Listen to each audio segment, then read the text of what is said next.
Welcome back to yet another episode of your Re-Educated podcast. Today we have an extremely special guest, Suchitra Narayanan. She is a NSF Graduate Research Fellow at the Center for Astrophysics, Harvard and Smithsonian, and works for the Institute for Astronomy, University of Hawaii at Manoa. Her thesis, titled, wait for it, Organosulfur Chemistry in the Birthplaces of Planets, focuses on combining ultra-high vacuum chamber experiments, telescope observation, and theoretical models to reconcile what is known as the missing sulfur problem. The game is to identify how many of those words you know. She is also a writer for Astrobytes and spearheaded the creation of the Climate Change Committee using the momentum from her article, The Pale Blue Dot Blues, where she illustrates how astrophysics and planetary sciences are being used to further our understanding of the Earth. Most importantly, she's also someone I went to school with from elementary school and somebody I grew up with, and I'm really excited for today's conversation. How are you doing? Hi, Gautam. It is so special to be here. Thank you for inviting me. This is my first ever podcast, so I'm really excited to be here. Yeah. You know, we were just chatting a little bit about reminiscing of elementary school and high school, and we kind of did all the primary education together. I mean, it seems like such a long time ago, and a lot has happened since. What was growing up, in Fremont like for you? I think Fremont is such a unique bubble and a unique space to be in. When you reflect back on your childhood, what's the first emotion that comes to your mind when you think back to Fremont? I honestly feel really lucky to have grown up there.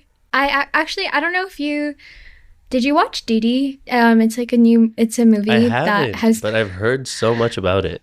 Oh my gosh. Okay, so actually, because I'm in Boston right now, and do you remember Catherine Xiao? Mm-hmm. Because she's been my best friend since kindergarten, and she's also in Boston, so we decided to go watch it together, and we were crying because it was so wild to see our childhood up on the big screen. And I don't know if you know that meme, which is a guy who's on the side of in a room in a party with the party hat, and he says something like, "They don't know blank." And Catherine and I were like, "Oh, they don't know we're from Fremont, California," watching this in this movie theater where our childhood was just on the big screen. It was really special. And I think, I don't know, just centering the Asian American experience. I think that I don't think until I left the Bay Area, I really appreciated how lucky we were to be surrounded by our culture, and it was so ingrained in everything that we did. I feel like I really took that for granted. And when I moved out, I realized how lucky we were to even grow up experiencing all of these different cultures and seeing people like us and growing up with people who came from the same background as us, and it being ingrained in our Spirit Week, for example. I don't know, I feel like I feel really lucky to have grown up in Fremont. Like a deep sense of gratefulness. Do you feel like you felt that as soon as you left, or did it take some time to really sink in? Definitely not. I really did not want to. Choosing for undergrad, I did not want to go to Berkeley at all. I was pretty against it because I was I wanted to try something new. And I remember my dad was like, "I didn't pay California taxes for you not to go to school here." And right now, I'm super grateful that I got the experience to go to Cal. But I remember 17, 18-year-old Suchi trying to make that decision. I was like, "Oh, I don't want to go to a high school 2.0 because, I didn't really want to, or I didn't really value how much the Bay Area culture and just the immigrant culture has actually benefited me. And I'm really, really thankful now that, looking back, that I did have that experience. It's interesting because I think what Fremont means to to people just like changes so much throughout their lifetime. I mean, I think I definitely relate. Like there was a while where I was like, okay, I want to distance myself. I never lived there. And then as I get older, I'm like, when I think about home, it is Fremont. I don't really feel, I've lived in so many places and I don't feel that sense of home. Just, even the small things like the Elizabeth Lake or Lake Elizabeth. Yeah. And there's something so familiar, I feel like, when I drive through those streets where I'm like, I know this place that I have not felt anywhere else. That being said, I don't know if I would go and move back there, but is that something you would ever consider?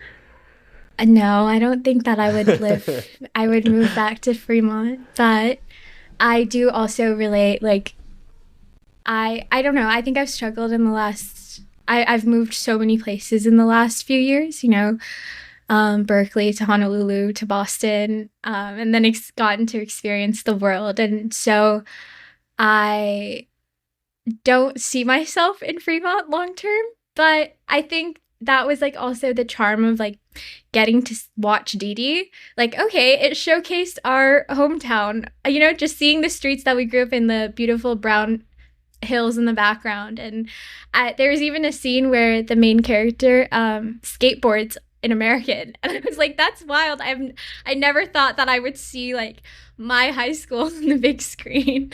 And I don't know, I think in recent weeks since I watched that movie, I've been reflecting a lot, and I am really grateful for that experience. And yeah, if I had to choose home, of course, I think I know Fremont the most.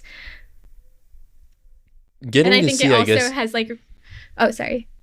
No. Keep going. I lost my train of thought. No, I mean, I was just saying, I feel like getting to see your hometown on the screens really is this process where you feel seen, because it's like, okay, where I live did exist. It's not just like this fantasy place that, it really is a place where people have entire lives, and so many. I mean, I think the size of the Fremont is about 200,000 people, so it's not a small town even. Yeah. But it feels like the narratives and the experience of growing up there is so silenced because there isn't a lot of representation from that space. So I guess if we were to throw it back, I was able to do this with another guest. If any of the listeners are interested, I spoke with Sarah Tribble a few episodes ago, and that was a phenomenal conversation also about our journey in Fremont. But starting back at Forest Park and that specific environment, what do you think were things about that schooling experience that's inspired you to become the academic, whoever it is you are today? Let me think. Yeah. Well, honestly, I don't know if I mean, I loved Forest Park, but I actually think it was probably also a product of like the time that we grew up in, where, we didn't really have phones. We didn't really have, I don't know if you remember this, but we would all call on landlines and be like, hey, is blank available to play right now? Like, let's go to Forest Park. Like, the thing that I remember about Forest Park is that, or for the locals, we'd call it FP, and we would just go in the park and play from like after school till like sundown. And I remember the basketball, the monkey bars, chess club, like all of these random things that were like all on the blacktop. And I think that kind of community and just being around, I don't know, I feel like so many people who we grew up with have ended up doing such amazing things. Like just getting to really be present with them and grow up with them and learn about so many different cultures. Like, I don't know, I was in the foreign language enrichment program, so I learned Mandarin from kindergarten to like 3rd grade or 4th grade. And so I think it was just like a product of like us not having phones and technology so integrated. Like, we really got to have that experience growing up together. And like FP to me, not necessarily the academics part, like that's not what really has stood out to me. It's more so like the way that we were able to grow up like in a very community-based environment, which I think, like, for example, that's what my parents would talk about growing up in India. Like, everything was centered on like playing with your friends and that community aspect, which I don't know if people really get to have as much now, Yeah, I mean, it seems like that seems to be the three themes that when people reflect on Forest Park, they remember, which is this community aspect of it, how much play and exploration was incorporated, and the safety. And I think those three things, Oh my gosh, Fremont yeah, the Forest safety Park did really part, well. for sure. I don't think I really felt unsafe ever. And I Yeah, think it's like I used to walk home, like I lived like 6 minutes away, you know. I would just um I think that's also another thing. Like it was very I don't know, the whole school itself, like I don't know, you would see all around, it was surrounded by homes, and you knew whose your friends lived in each one of those homes. Like we just knew whose houses they were. Like I actually always joke with Catherine, like I don't know her actual house number, but I know exactly how to get there because we would just like, you know, with my eyes closed, I know those roads. And I think just because it wasn't really near anything main, like no main road or highway or anything, it was just so community based because of yeah. where it was located too. Yes. I mean, structurally, there was so much planning into having the school be at the exact center of the entire community. So it was like pretty equidistant from everyone who lived in that entire area. And it was, I think that's one of the powers of it, because it felt like it was a very integral part and everyone is chipping into it.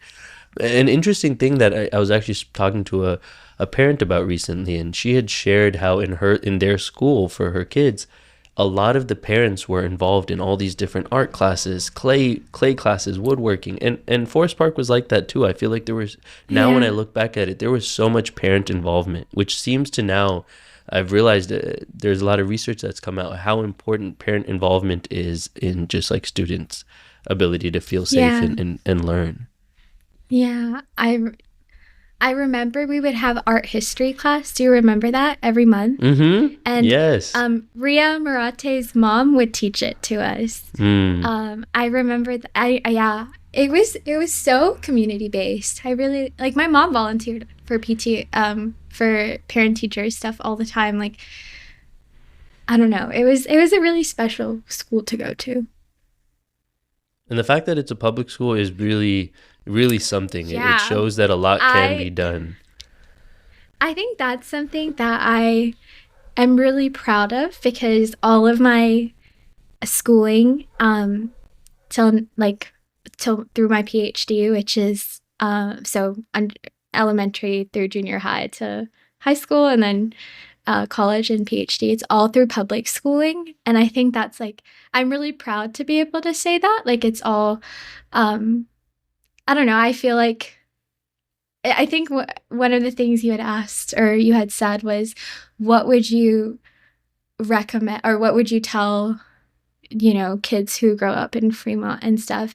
And I think the fact that we're able to have like a public school experience and meet people from all these diverse backgrounds, like I think that was what has stuck with me a lot from growing up in the Bay. And growing up in Fremont specifically, and I'm really grateful to have that experience. Yeah, I don't know. I rambled just now. But... No. You didn't. No. It's a podcast. You're meant to ramble. That's the whole point. No, but you didn't ramble. But yeah, so Forest Park, I feel like was for me at least, a really good foundation for. In my opinion, Forest Park was, I think, the best experience of schooling I've had. And then, really moving forward from there, I mean, I think I had a really good time at Georgetown as well. But even I think. Like even in your higher ed, like you consider all of it. Yeah. I mean, I think. Oh wow. I think UCSD personally for me was fast. I mean, I learned so much, but I did not feel cared about, which I think like plays an integral role in like your ability to explore. I think when you feel like you have the support of your school, you're able to like really go out there and do whatever it is you want. But when you feel like, okay, the school doesn't really care about me, I'm just another number, whether I stay here or not, to them it doesn't matter. Which is one of the unfortunate things about going to school where there's 30,000 kids. At the end of the day, you are just, another data point. But I didn't really feel that in grad school. And that largely is just because of the smaller sizes. And so each person does, in that sense, matter a bit more. But I'm curious, what was your experience like in high school? And I'm assuming when did you start finding your inspiration for wanting to be a scientist? Well, in high school, there are definitely teachers who really impacted me. I feel like throughout elementary through high school, I have several teachers who have impacted me in their own ways.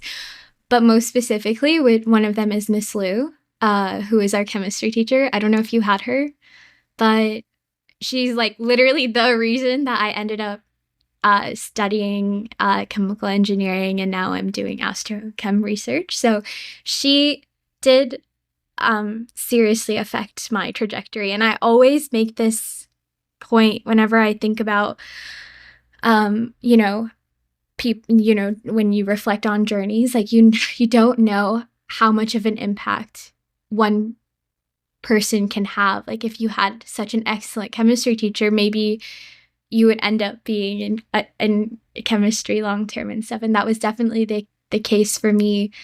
But in terms of like when I thought I would be a scientist or get my PhD and stuff, I honestly didn't realize that until probably college. I knew in high school that I wanted to do something in STEM, but that's why I did engineering at first. So my background is in chemical engineering, but I decided to double in astrophysics as well. But the astro passion actually came when I was in kindergarten, actually, and it was because of my dad. And he grew up. So context is that none of my parents have 4-year degrees, so like education was always something that they really knew that would be really valuable, because I they came here for a better life. I was actually like born in India and then came here as well, and so education, like everything that they did was centered on me doing better than they had, and I knew that education was the way to do it. So I knew no matter what, I needed to go to college, and science was like the part that, it was I always knew that I wanted to do something in science, but I thought for practical reasons, engineering would be the way to go. But growing up, my dad, who loved Star Trek, like he was like a big Trekkie, and he would make me, or he would watch all the Science Channel shows with me. And when I was 5 years old, he bought me this like $30 National Geographic telescope. It's like this little yellow telescope. And I think earlier when we were talking before the podcast started, you remembered where my house was, which was in front of this forest. When you say it like that with no context, it's like, I remember when you knew exactly where I lived.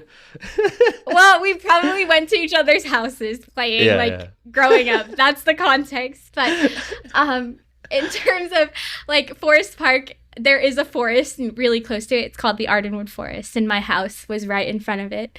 And my dad brings this telescope for me, and my window faced that forest. And I remember during the day, we opened it up, and he was showing me this telescope. And he was like, I remember distinctly, I looked through it, and on one of the tree branches, I saw like bugs move. Like I saw bugs flowing, like walking on it. And I was like, oh my gosh, this is so cool. Like I can see so far, like in such detail, so far out, like an insect on a tree bark or tree trunk. And my dad was like, we can actually use this at night and see stars in the sky. And I was like, what? Like, that's so cool. And so that same day we like looked at the stars, and I remember distinctly like that. I don't know. It's like a very cliche. Like people always say, don't start your PhD essays for grad school in astro about like falling in love with the night sky. But that was truly where it began for me. Like I remember so clearly my dad, who didn't have the opportunity to study at all, and him sharing like his love for space with me. And I always thought like, okay, that's just something that is always like a side project or a passion. I was always interested in space, but I was like, what does this even matter? Like I need to do something practical. So I ended up I ended up actually majoring in chemical engineering first, because I thought that would be like a practical decision. But then I ended up finding my way to astrochem research, where I could bridge the two. But yeah. Beautiful. I mean, okay, there's a lot of things I want to touch on there. So first, So the first, rambled a lot. no, you didn't ramble. No. That was actually a really interesting story. The first one I wanted to start with is Miss Liu. What do you feel like is, there's something about some of those teachers who I just think the best teachers really do ignite a passion for whatever it is that they're teaching often. And so what do you think it was specifically about the way that she taught, or the way that she like presented herself, or the concepts that made you like her pedagogy particularly? Oh my gosh, that's so difficult, because I'm trying to think, because I had her for honors chem and AP chem, and then I ended up being her chem technician my senior year. So I'd had her for 3 years, and I'm trying to think about what it is like, because people always, there are some subjects that are like notoriously hard, one of them being physics and one of them being chemistry, especially at American. You would know like, oh, this is going to be a really hard class. And I remember people telling me that when I started chem sophomore year. But I think just the fact that it was something so hard, but she made it so digestible. I honestly can't even think about, I don't know the specifics, but I remember her being so I don't know what the word is.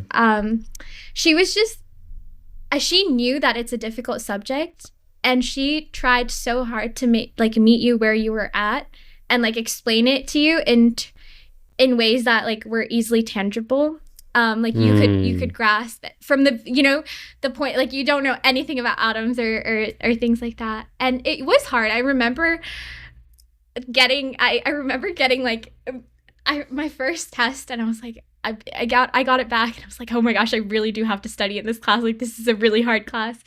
But she was just so sweet. And, I think her knowing that chemistry is a subject that people kind of already feel really hesitant about, oh my gosh, I remember her Skyping us on like weekends to help us prepare for like the AP exam and things. Like, she just cared so much about us being able to learn, like, when she just genuinely knew the subject, wanted us to learn, and knew and would put this extra effort to help us. Like, that was really special. And actually, a side note, in 2022 I went back, and how we have AP Chem or AP tests in like May, but our school year ends in June, and there's like a month of like classes just, you're not really focusing on anything specific. It might be extra topics or whatever.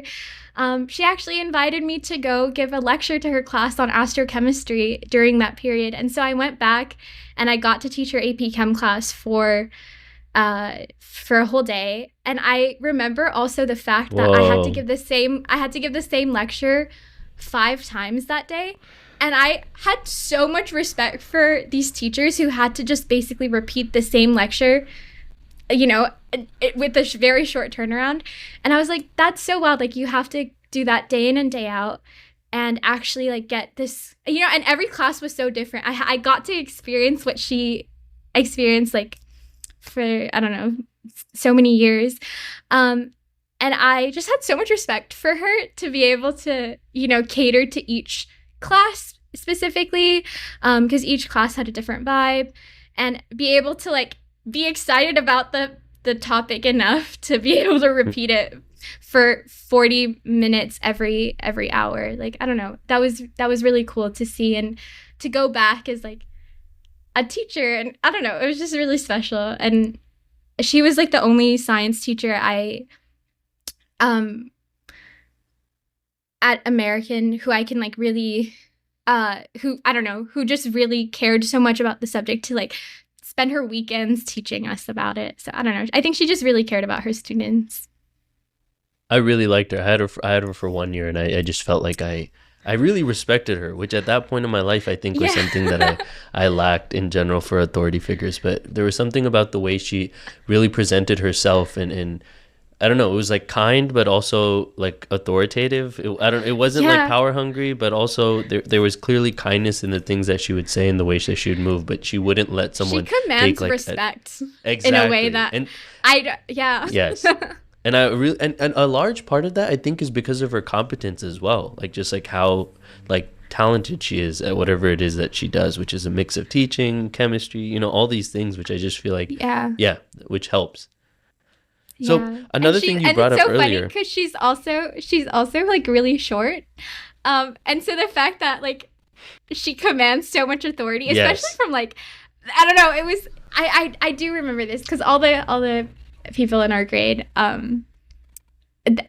they would misbehave in other classes, but never with Lou, which I don't know how she commanded that respect. True. She was so That's cool. Funny. I love her. Yeah. But, you know, something you had brought up earlier that I wanted to touch on also is when you started using these telescopes and you fell in love with the stars. Do you remember what it was specifically about the stars? What was it that brought out awe? I think just the fact that they are just the vastness of the universe, probably, is like the thing that inspires me. I remember my dad was like, oh, do you know what the closest star to us is? And I was like, what? And at that point, I didn't really realize, but when I was 5, but he was like, the sun. And I was like, the sun? And those are all suns. And I remember distinctly thinking about how these little specks were like, you know, I think that's when I didn't even know the concept of planets outside of our solar system. But I remember thinking like, oh my gosh, like there could be humans outside on those little specks, you know, like I remember my like 5-year-old mind trying to make sense of this, which was a lifelong sense of curiosity.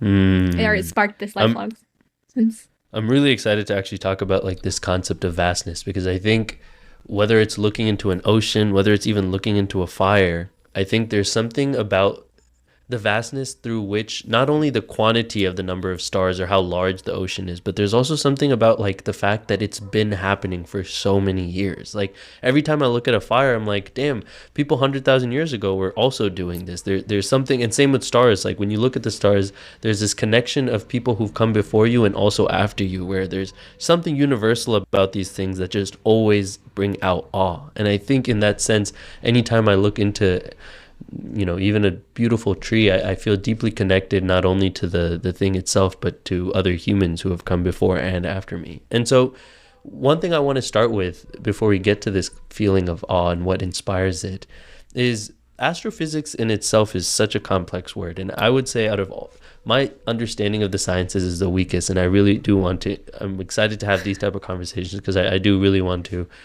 have a deeper understanding of the world around me and how it works. But what exactly is astrophysics? It seems it's a little overwhelming of a term. I would say that, you know, this is just my definition. I don't know actually how it's officially defined, but I would say it's the study of the universe and the processes that have made the galaxies, the stars, the planets that we know today. And it's also studying like the past, the present, and the future. You know, people are studying all different parts. They're understanding how we came to be. They're trying to understand what's happening right now. And they're also trying to understand what's going to happen in the future. And there are so many different scales that you can do this at. You could do it on what we call the large scale structure of the universe. And that's more cosmology, the field of cosmology, and you can also, you know, get into like all the super theoretical like black hole physics and things like that.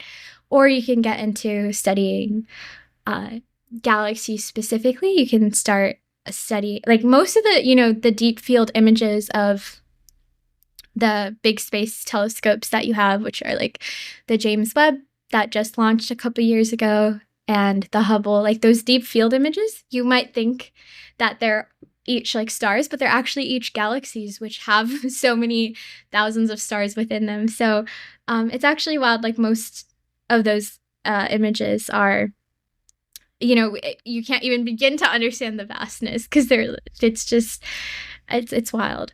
And then you can also study planets and planet formation, which is what I focus on.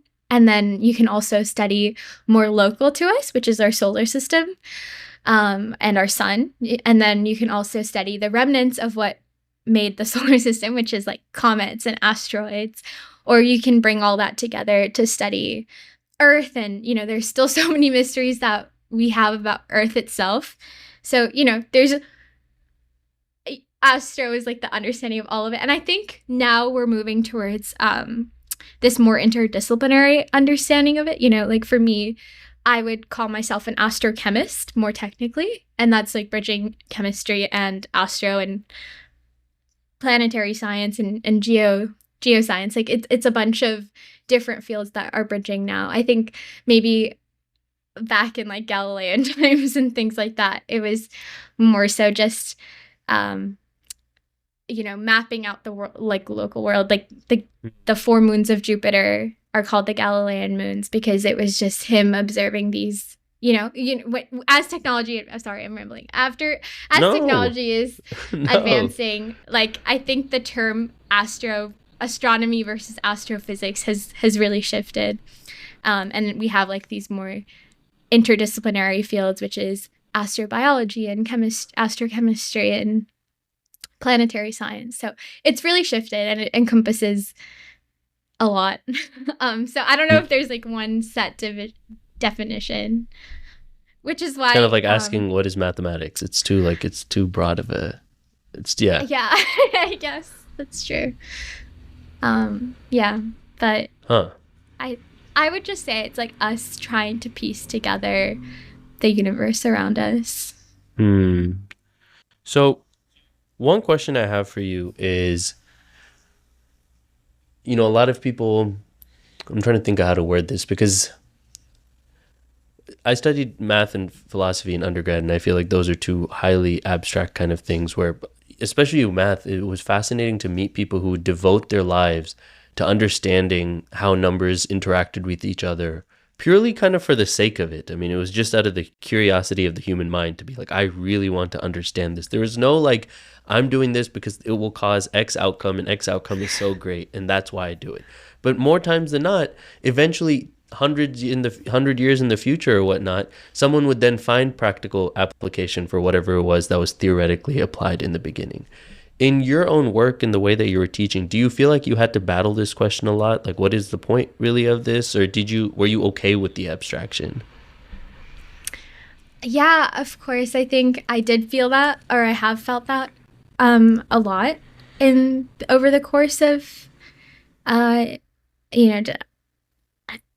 undergrad and deciding to go into grad school. And that's why I really did want to formulate a thesis that I knew could have more tangible impacts.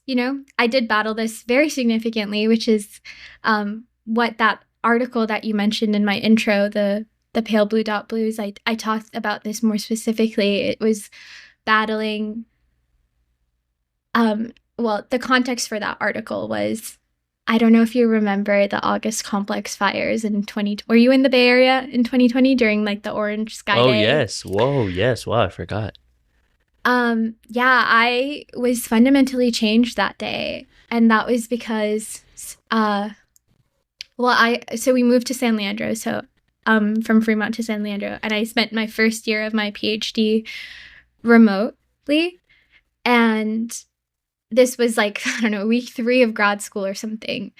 And I was on fire evacuation notice basically my entire first semester of grad school because I live super close to one of the regional parks that basically could, once a fire starts, it's gonna take over the entire park, and my house backs up right into it. So we were literally we had to be ready, all the emergency all my stuff was basically packed into this car. And I remember waking up that day and I had to go to class or something, and I was like, I really can't care about other planets when ours is on fire like this, so directly. I remember waking up and I couldn't even take a photo of that sky because my phone was automatically color correcting this. It was there's no way the sky is that orange. It was correcting it to be blue, and my phone literally couldn't take that photo. It was so difficult to even explain to people, my professors back in Hawaii. I had to be like, hey, I'm sorry I can't come to class right now. My world just completely changed overnight. And I remember I wanted to write this article because I felt so disconnected from I just felt, I was like, I can't care about other planets when ours is a flame like this. And I felt this huge tug between, okay, I wanted to study chemical engineering to go into like battery research or something like that. Like I thought that I was going to work in like renewable sources. And then I obviously shifted to astro, and I was feeling this really big, what's the word? Like, just internal, Quandary. like, internal conflict. I was like, do I do what I'm so passionate about, which I've thought about since I was like 5 years old, or do I do something that I know can make a difference, like more directly? But then, as you probably have seen over the course of the last few years, I've learned about how we call it like the astronomer's perspective is actually really important in the context of climate advocacy, because we're the ones who actually are able to look for what, quote, planet B's. And, over the last several decades, we've found over 5,000 planets. And the more we find it, the more we find planets, the more we realize how unique Earth actually is. And I think that perspective on its own is so fundamental to like talking to the masses, because we call astronomy the gateway science. Everyone is curious about the sky. No, and you don't need any background to think about the sky, right? It's just there. Like you don't need to have an understanding of math or physics, or you can just be like, oh my gosh, there are stars in the sky. Everyone has this internal, like, I feel like we all go through this at some point, of like, how did we come here? Or how did all of this come to be? And so that's why we call it like the gateway science. And especially when you talk to little kids, and the general public, like you can connect to them in a way that, like, if you just came as like a climate scientist and we're trying to explain climate change, like that might be a little bit more difficult to start those conversations. But when you talk about it from this place of awe, like, do you know how lucky we are to even exist on this planet? Like there's no planet like this, and it brings about this sense of awe. And I think that is what drives people to want to protect our planet, and like just caring about our world.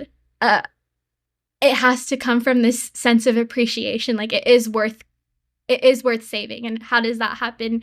We realize that there's no other place like it. And so I have realized that the engineering background has helped me, but to be able to make like large scale differences, I need to be able to connect with the public in a way that I don't think just working on batteries would have let me do. And so I wanted a way that my work can also be applicable. So I do study like the chemistry and things like that can have impact and, more research-based like questions about climate and things like that.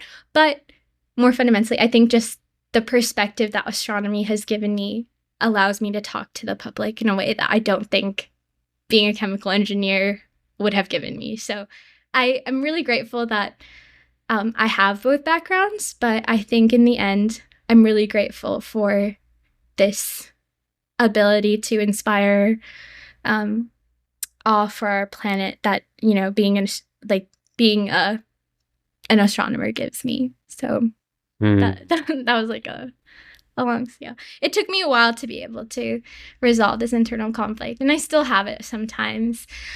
But I have to think about it, or I have to reread my own article and all the climate change for astronomers and Earth Week stuff that we've been putting on. Like putting on those events actually ends up inspiring me as well. Like I constantly learn more about how exactly combating something like climate change requires all of these different sciences to be able, it's not just climate science specifically or environmental science. You need policy, you need engineering, you need astronomy, you need all of these. It's not just to be tackled by just one discipline. And so, so anyways, I have found a way to what drives me every day, which is this moral sense of like, I want to be able to advocate for our Earth, as well as like what brings me passion, which is also understanding how our Earth even came to exist in the first place. Thank you for sharing all that. Yeah, I mean, one thing, because you brought up something that you feel like one of the perspective shifts of studying this has brought you is this appreciation for the Earth. Are there any other kind of perspectives that you feel like you'd like to share? Because I think it's fascinating how no matter what someone ends up doing, what they study, it really fundamentally shapes their mind and what they are able to observe, what the world looks like even. So I'm so curious from an astronomer/engineer's perspective, what does the world look like? What are the things that you're perceiving? Yeah, actually, every time I give like one of my public talks and stuff, what I always end with is I talk about how, you know, thinking about something like astronomy or astrophysics or the vast universe, it can make you feel really insignificant and it can make you feel really small, you know? Like I've definitely had those feelings like, oh, like the world is so big, like we're just this tiny being. But I think we could turn it around. Like we have all of this understanding and all of this, we've studied so much and we've never found a place like us, and we've never, humans are like one of a kind as far as we know. And that's really special in and of itself. Like one of the quotes that has really shaped me is, "We are a way for the universe to know itself." And I think about that all the time. Like I feel like before I used to have this feeling of like insignificance in a way, but I think I've turned it around to really be more grateful. Like this experience that we have, we're like so lucky to even have it in the first place. Like I always think about this one phrase that I remember thinking about this probably in high school, and it was like, think of all the things that had to happen perfectly for us to even have this moment right now, from basically the Big Bang to everything that, at the way that the atoms were distributed and the way that our sun came to be, like the way that the planets formed. Like I don't know, I feel like it has made me appreciate our existence a lot more. So question for you. So yeah. Two questions. One, okay. So the first one is, sometimes I'm curious what your experience is like this. The complexity with gratefulness is, I think it's hard to distinguish the difference between gratefulness and complacency. And I'm curious, like, how you kind of navigate the space between that, because in my opinion, like, it can be hard to be really glad for how things are in any given moment, but also at the same time be like, but I would like X, Y, and Z change, where it feels like a lot of times the desire for change is driven by, I guess, not being okay with how it is currently, which I guess takes a level of gratefulness. Or do you feel like it's possible to balance both at the same time? Interesting. Okay, because I was confused at first when you said about complacency. No, I think that this world has so much it needs to do. Like I honestly, I don't know if you talk about politics and stuff on these podcasts, but anyway. Oh yeah. I think that like our just humankind as a whole. Like when I talk about this gratefulness, I'm talking about like humans as a species. I'm not really. I think that there's so much that we have to do. Like all the systemic inequality, the genocide, environmental, like the fact that I don't know. I operate under this principle, like none of this matters if we don't have a planet to live on. And that's like, I think, one of my guiding principles. And I always say, like, if I'm able to shift our way of life from an extractive to a sustainable economy in some way, like I would have considered, like, my life's work to have mattered in that way. Like I think fundamentally what I'm driven by is like we have to protect this world for those who come after us. And I think that there's so much work that needs to be done right now in so many avenues. And yeah, the gratefulness doesn't come from that. Like I think that honestly, I'm a very, very sad person when it comes to thinking about all of these things, because I feel really demoralized in a lot of ways. Like, why does this matter if like the people in power don't do anything to benefit? It's like, you know, I always think about like, it didn't have to be this way. Like, we have all of this knowledge and what we're using it to like kill others. We're using it to kill our planet or kill the species. That, I don't know. So yeah, I didn't mean gratefulness in that way. And yeah, if like, I don't agree with the way things are headed right now, but I think it's more so like just fundamental existence. I think that's like the fact that we're even here and are able to live on this planet. Like that's the kind of awe, if that makes sense. Yeah. No, and I think like I 100% agree. I think navigating between those two can be so hard sometimes because it's because life is so precious and rare, and in itself, that in itself is like the dub. You've already taken the win, you're alive. Like it's crazy to be able to have this experience.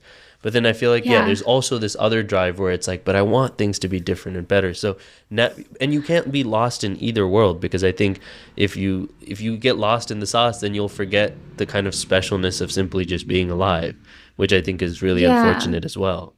But I guess I want to talk a little bit about this thing that you brought up earlier of this concept of like insignificance, because I think it's something that a lot of people, I think, nowadays are dealing with. And I feel like you're at the forefront of it, having to look into this, you know, into space and being like, it's massive. Even when I think about how big this galaxy is, or how, you know, I mean, I don't even know how to really process that information on it. You kind of have to abstract yourself so far from it to be like, okay, well, I'm not really going to, really take into consideration how large this is. Do you feel like you have to do that type of abstraction in your work on a day-to-day basis? Because if you really took into, I don't know, if you really comprehended what you're doing, your mind might explode. Yeah, it's really funny that you say that, because constantly when we're like proposing for telescopes and things like that, we have like jokes in our group, and it's like, we're just asking to look at stars. Like, that's, you know, boiling down to what our job is. Like, that's what we're trying to do. It's like just looking at some stars. But it's wild because, you know, the stuff that I feel like for me, because I'm surrounded by it all the time, we just naturally talk about things that happen on this. Like, we talk about planets that are maybe like a couple million years old, or, you know, and we just throw around these large that's insane numbers. That's insane. If you actually had to comprehend like a million years or a billion years, like, no, your brain would explode. My brain cannot handle that. I know. I think that like it's only when I talk to people not in astro that I really realize, or, you know, I think about like, oh my gosh, yeah, it's like not normal to think about these scales all the time. Because constantly I'm like, oh yeah, like I think about the solar system and our history, and, you know, when we're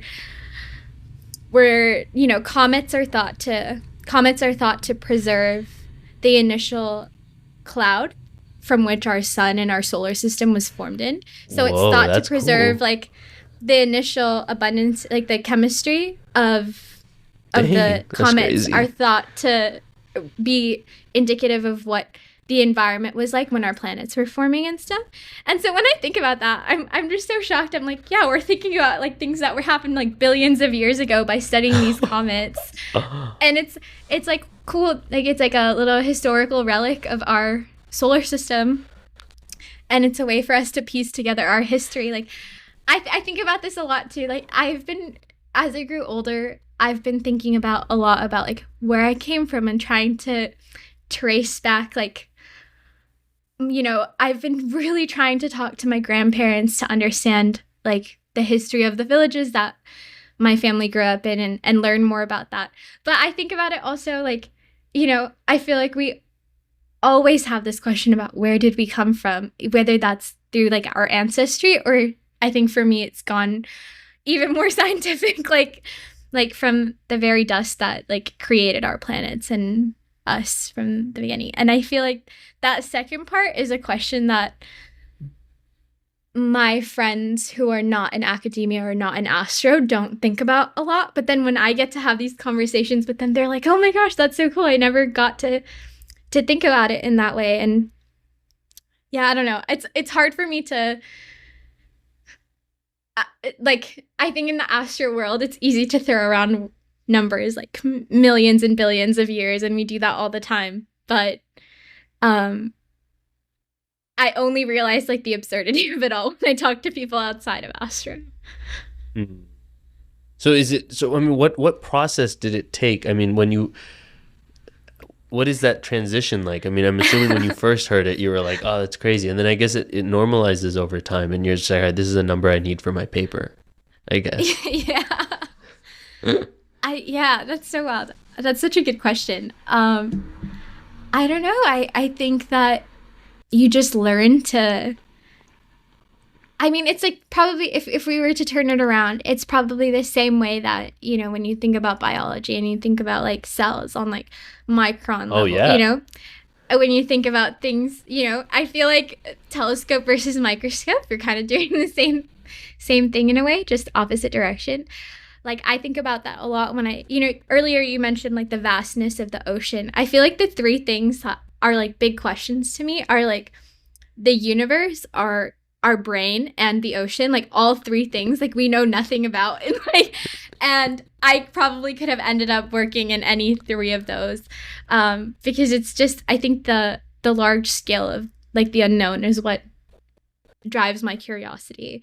And I think like on a cellular level, we actually don't know what's happening either, right? And I think that like when I was doing my degree in chemical and biomolecular engineering, like we used to work on like how drugs actually diffuse into your cells. And it's really funny, you know, that mechanism, like how drugs diffuse into cell membranes, is like the same kind of chemistry or same kind of surface reactions that I actually do in my experiments in astrochem, where I'm looking at how molecules are actually absorbing onto these interstellar icy grains where the chemistry actually happens. So I think in a way also being able to understand that physics and chemistry is kind of universal at all scales is actually helpful too. Like I remember making that connection with like with surfaces of cells and then surfaces of like the interstellar grains where a lot of complex chemistry happens in space, and them being like kind of the fundamental principles are of both reactions are the same. And I remember having this like kind of eureka moment, I guess, like, oh, like everything is universal. And I think in that way you're able to make sense of what's happening, because you can also like, you know, what's happening in cells because you can study that more directly than you can study space. So I feel like knowing that these fundamental principles translate themselves at all scales, or all, you know, from biology to astrophysics, like that's helpful. How fascinating is that? That's so cool. I feel like when it comes to science education, this it's so unfortunate how like this awe isn't at the forefront before you even enter the entire, like, this is how it works. Like, just like sit there and think about how crazy this is and like experience that absurdity before like the answers are given, or go explore it for yourself. I mean, do you feel like the way you were taught science growing up fueled this curiosity to explore the unknown? Or in my experience, science was always presented to me like here's the answers. We already know everything we need to know. Here are the answers. I feel like it took me so much longer to get to the point where I was like, oh, we actually know nothing. The teachers who presented themselves as like, I am the chemistry teacher or I am the physics teacher, know just 0.00001 more than I do. And they're like, the best teachers I found guided me through that process, especially in undergrad. They didn't treat me like, okay, you don't know anything about math. I say math. You don't know anything about math. They were like, we both don't know anything about math. Let's guide yourself so you can get to where I am, so you can continue it farther than I've taken it, because you will live longer than me. So it felt like we were on the same team rather than you were the gatekeeper of information and I had to just get to your point. And that completely changed my relationship with all of these areas of study, because I was just like, we're trying to figure this out together. You're not my like, you're not an authority figure just trying to dominate power over me. So what was that like for you? How do you feel like your curiosity was kind of sustained over so many years? That's so interesting, like how you just phrased all of that. I feel like we should definitely take like an awe-driven approach to these things, because somehow you need to foster this innate kind of curiosity for people to even care about it in the first place, For me, I actually, I'm trying to think, and honestly, I probably like would say my dad played such a huge role in me developing that, because we watched the Science Channel growing up, and how, I don't know if you remember the show How It's Made, but I loved that show. And it's so funny because you could go on their website and ask for what you wanted to see, like how things, like what you wanted to see on the show. And I remember religiously writing, I want to know how the things that make the things were made, like all these machines that actually and I remember I always wanted to know more about like the way things were. And I think that might be a very like on brand story about like how I've taken that like to the furthest degree. Like I want to know how the planets were made in the first place. It reminds me of this quote that goes like, if you wish to make an apple pie from scratch, you must first invent the universe. And it's just this funny principle, like, we just don't know we know so little about how things started. Like, there's this, I remember learning about this growing up, about how all the matter that we see, like everything in, what we can see around us, what we see, what's observable in the universe, that only comprises 4% of what actually is in the universe, because there's these things called dark matter and dark energy that we still don't quite understand, that make up the 96% of the part of the universe. So everything that's observable is only 4% of what we know. Like if that doesn't tell you, like, if that doesn't tell you like how little we actually understand about our place in this universe. Yeah, crazy. And so I remember learning that probably in like, I don't know, first or second grade or something like that. What? And I was like, in one of these science shows. No, I think I grew up very existential. Like I was constantly thinking about these things. But I remember I was like, wow, like I like, core memories, right? I was like, wow, everything that I'm seeing right now, like 4% of the universe, that like that's 4% of what we know. And I think that is kind of what, like, knowing, I don't know, that's the part about astro, like, it's like the gateway science. Like you learn about this and then you're like, okay, like, and even within that 4%, we know nothing. Like we don't know anything about the brain. We don't know anything about the ocean. We barely know anything about the earth. Like I think that sense of curiosity was instilled in me at such a young age, and I'm so grateful. And I think it also is to the, my parents who didn't have the opportunity to study anything further, further their education. Like it was this value that was instilled in me from very little. Like my dad would always say, like, Suchi, the only thing that the world can't take away from you is your knowledge. And I remember that so clearly. That's a bar. Yeah, it's totally a bar from Mr. Nar. But yeah, I remember like, oh yeah, I have, everything can be taken away from you but this knowledge, and so I don't know, I feel like I just grew up getting to think about a lot. Okay, I have a question. This is just out of my own curiosity for you. Yeah. So to what extent would you go to explore the unknown? So I feel like the conventional question, if you had an opportunity to be sent into space and you would find out everything you've ever wanted to know, every question you've ever had, you will be able to find it, and you can even relay it back to humans, but you can't come back to Earth. Would you take it? I think so. Yeah. I think that, I don't think that would happen in any way, but I would, I think it's the same sense of like, I love Fremont. It's like what started everything, but that doesn't mean that I would live there my whole life. Like that would relate to Earth, right? Like this is all I know, but if to better, understand the world and help humankind and stuff, like I would take that. I would. Yeah. Also selfishly, I would love to know, be able to learn about all of this. Actually, it's so funny. I remember like a few months ago, like NASA was having their application for astronauts open. And I remember texting my parents and I was like, hey, should I apply for this? And they were like, my dad was like, go ahead.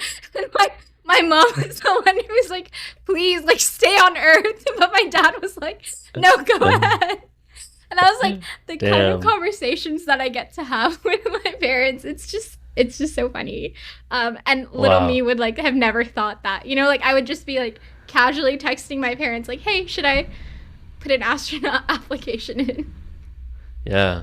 Huh. I mean, it's mind blowing. I mean, it's beautiful. I mean, I think the sentiment of like that deep level of, I don't know, commitment to knowledge, to like understand the world around us, is shared by so many people who've come on this planet before. But I feel like for people who don't get to spend a lot of time in academia, they just don't know about those people. But there are so many people who have devoted themselves. They've like all their other responsibilities came second, but they've truly devoted themselves to understanding this world better. And that's why we're able to do so many of the things that we are today. And it's kind of, I don't know, I feel a sense of awe and just being like, I hope I can maybe one day like push that needle also forward slightly, and it's I think that is the fascination of academia. Yeah, I think that is also, it's like so cool well, for me, I didn't even know like what a PhD was, Okay, this is actually so funny. My dad's gonna laugh because if he listens to this, because I always say that I need to make this joke in my PhD defense. But growing up, my dad would always make this joke. He's like, I have a PhD in every subject. And it would be passed with high difficulty. And so in my mind, until like probably I got to college, that's what PhD meant to me. Like I was like, oh yeah, passed with high difficulty. Like I thought it was like this grade that was given to like students in India, right? I was like, oh yeah, my dad got a PhD in every subject. That's what it meant. So for me, like I didn't even know that I didn't even know that you could like get paid to do research, like all of this stuff. And I think that comes from being like a first generation student. Like I had to honestly figure out this path through academia in undergrad, and I did not feel prepared at all. And I always asked my parents, I was like, when did you realize that I was going to get this PhD? And they were like, honestly, not until you even told us you were applying. Like it was that kind of like, I didn't know about this world. But I just knew that, this deep sense of curiosity that drove me. And also, like, the fact that, I don't know, it's, like, so cool to think about, like, you're researching something that hasn't been studied before. Like, you're creating new knowledge, right? Like, you are able to present work that has never been done before. Yeah. And I think that's so enticing to me. Like, I'm writing my thesis right now, like, finishing up. And like my advisor at the CFA, like she was there, the paper that I'm submitting right now, she said, oh, this is the first time we've observed that ever. And I was like, that's so cool. Like this is like the first time that I'm seeing this effect or something. And to have your, like I think, earlier you've said something about your professors who taught science, like they would teach it from this place, like I know everything and this is what you have to learn. But through academia, I've really learned like everyone's just like my advisor Karin, she always says like there's no answer here, like you're the one who's figuring this out, like this is you are it's your responsibility territory. Yeah, like she's like, you come to me for advice, but I don't know what you're supposed to expect because no one has seen this before. And I think that's also really exciting. Like you're just uncovering the universe in a way that no one else has done before. And I think that's crazy. Really cool. That's crazy. That's cool. That's crazy. I mean, truly. I mean, there's been so many people. I think they've estimated 100 billion people have walked on the planet, and to like explore something that hasn't been explored is truly crazy. Yeah. Yeah. Yeah, I mean, it's fascinating. I mean, and I guess the last question we can maybe I want to ask for you is like when we went through this whole journey, when we reflect back on other kids who are growing up in Fremont now, who are, have, I think a lot of kids have a hard time finding something that they're curious. I think everyone is curious, but it gets stomped out very quickly throughout the schooling process.